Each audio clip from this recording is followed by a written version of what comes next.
it's cheaper for them, it's easier. But I would go through it with them and what they wanted, and I'll say what would be realistic and what would not be realistic. So, as one more example, somebody else wanted to project an image onto the whole back of the theatre wall. So to do that, you need a really big projector, like a 5,000 lumens projector. It costs about £3,000 to hire that in for a day. So if they want to pay it, that's fine, and they can have it. But I can't promise them that they can have that without... How much money did you say? It's about £3,000 for one of those projectors. It's a really big projector. I meant just to like rent out the To hire it, about £3,000 a day for it. They use them at festivals and stuff like that. So it's really big, and you don't always need it. People often think they want something, and then when they look at what we've got and what it costs, they have to change their minds sometimes. But if you're professional, you can create a really good effect without the use of that. So if they had to perhaps put in some black curtains around the side and just scaled down their performance a bit, they would have had that same look. It just would be not on the same scope. So you can do an awful lot without actually spending a lot of money if you plan it and you're professional with it, because you don't need a lot of equipment to make it look amazing. But I mean, that's what they have to negotiate kind of with whoever's paying. And yes, I think that's it really. I think the thing is, a lot of people don't realise, if you go and hire out the Colston Hall, the Hippodrome, have you been to the Hippodrome or Colston Hall? Do you ever sit and, I do now because I'm really into it now, you tend to sit and look at what lights they have, you start looking at the back to see the technicians at the back, and you're looking at the whole thing to what they're doing on the stage. But the Hippodrome comes with hardly anything. Alright, so when a band or they have a pantomime there at Christmas or any professional ghost is being there at the moment, all of that is hired in. The Hippodrome does not come with all these mics, cameras, lighting. It's literally very, very basic. And then the company that comes in, and that's why your tickets are a ridiculous price, because they have to work out the cost, i.e. your ticket's £45, £50 to go to watch the event, times that by 2,000-3,000, times that by 2 or 3 weeks to work out the cost of hiring all the equipment, hiring all the technicians, because it doesn't come with it. And it's no different to here. We have a lot of people come here and say, well, why haven't you got this? Well, you don't. In the real world, if you want anything, you have to hire it in. Restriction and condition with them. So unfortunately, when it comes to technicians, microphones, lighting, hiring any of that type of equipment out, it's very, very expensive. So if you do put on an event, these are the things that you really need to think about, is your costings, okay? Does anyone know what PAT testing is and what it means and what it stands for? Helen just mentioned.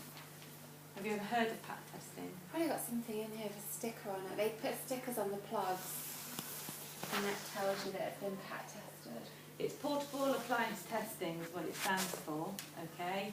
And any electrical plug that is going to be used by an employee, by a person from the public, that they're going to plug in something, it has to be tested yearly to make sure that it's correct and there is no health and safety issues. Portable appliance testing, was it? Portable appliance testing, PAT testing, okay?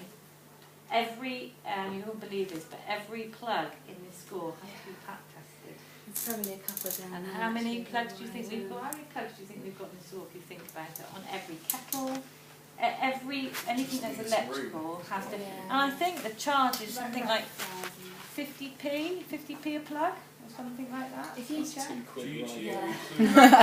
specific Yeah, types exactly. of plugs, or do you just include all types of plugs? Or anything that's electrical that has to be plugged into the socket has to be PAT. Yeah, there'll probably be something on the There they are, up there. Yeah. See the labels on the Certificates. sticks? And they'll have a date on it, and it will say These here, look. when it's been tested. It's got the company on it. Yeah, it's got it on it. Alright. And the stoves. Yeah.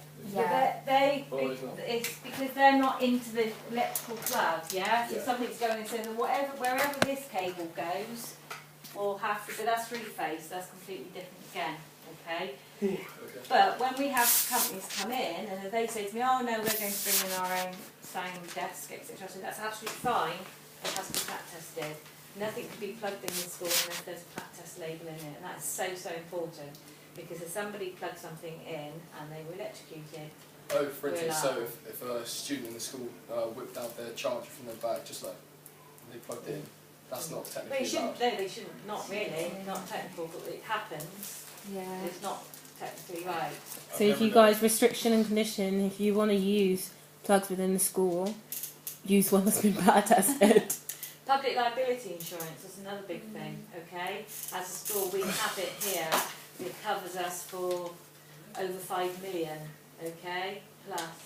And it's basically covers us if there was an incident in the school and somebody tried to sue us, we would be covered. Okay, and that can be anything. That's why, say for instance, slip, trip or fall, okay, somebody falls. But we have risk assessments in place to cover us for a slip, trip and fall. If somebody fell and we didn't have our risk assessment, then we could be liable. Hence that's why you have liability insurance, okay, to cover for these issues. But as us, as a company hiring out our facilities, we've got to make sure that we've got all the O's, cross all the T's, and make sure we have every legislation and we have every insurance that we have to have for the school. Some people that come into school like have to also have their own professional insurance to practice what they do. So, for example, I'm not sure about doctors, but I know, like, say you had a hairdresser who came in, they would have to have their own public liability insurance as well to practice what they were doing. Although they might not technically need it for just styling hair, but they would have to have it. And so if you had, for example, like a sports therapist, a massage therapist who came into the boxing, they have to have public liability insurance and professional practice insurance as well to practice, otherwise they can't really work with you. And a lot of companies will check that kind of stuff. Going off, Val, a little bit what you're doing, we hire